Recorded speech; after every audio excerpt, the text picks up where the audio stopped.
It's important to note, I don't want to get wonky about this, but two things happened in the 1990s, early 1990s, under George W. Bush.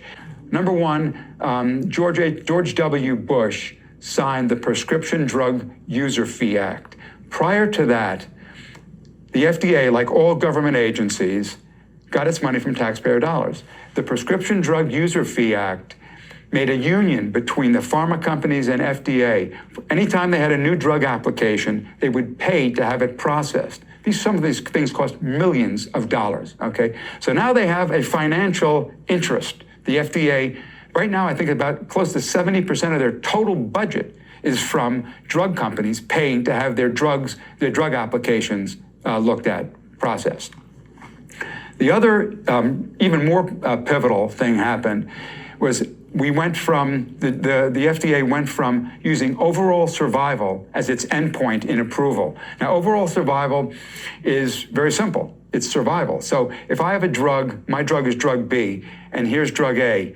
I have 100 patients on drug A, 100 patients on my drug B. For overall survival, you want the patients on drug A, those people, to die sooner than yours. If they die sooner, you have overall survival. The FDA was looking at only 2 months overall survival for their criteria. They couldn't get it. They couldn't get 8 weeks in survival on these drugs. So no drugs were being processed. So they went into what's called, pardon me, they went into what's called surrogate endpoints. Surrogate endpoints, and one of the surrogate endpoints, for instance, is called response rate. In response rate, you'll have 100 patients on taking the drug. And they'll do a radiologic scan. If there's any activity where the tumor might shrink a little bit, out of, say, 20 out of 100, you have what's called a 20% response rate, and your drug will get approved. It does nothing for the patient, okay? It has no survival benefit for the patient. It's just some activity on a radiological scan. With that, these drugs, like Avastin, began to be approved. That's how Avastin got approved. One of the most telling parts of the Avastin story is in breast cancer. In 2008, the FDA gave an accelerated approval for Avastin in metastatic breast cancer. These are women with advanced breast cancer, desperate women.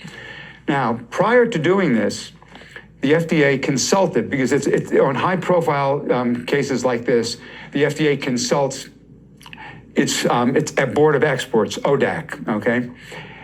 It's the advisory committee. There's 15 experts on this committee. They voted strenuously, do not approve Avastin in breast cancer. They were basing this, they were looking at this trial called the E2100 trial. And the data showed that it was not safe and effective, and that it did not extend survival. They said, do not approve it. Despite that, Janet Woodcock, who was the head of CDER, that's the Center for Drug Evaluation and Research. Can you edit that? Yeah. Okay. Center for Drug Evaluation and Research approved this drug, despite its own expert panel telling her not to. So the drug went on the market. I believe about 17,500 women were given this drug over 3 years. In 2011, then Commissioner Margaret Somberg revoked the indication for breast cancer, citing that follow-up trials confirmed what they already knew: the drug was not safe and effective. So for 3 years, these helpless, poor women across the country were given a toxic placebo, okay? Now I wanna make a point here. At the time of this approval in 2008, Andrew von Eschenbach, very interesting guy, I profiled him, very interesting man, he was the commissioner then. He knew it didn't work. Richard Pazdur, they call the oncology drug czar, probably the most influential person in the oncology drug approval process over the last several decades. He knew it didn't work, and so did Janet Woodcock. They all knew it, okay? That is a case of legalized medical malpractice that is breathtaking.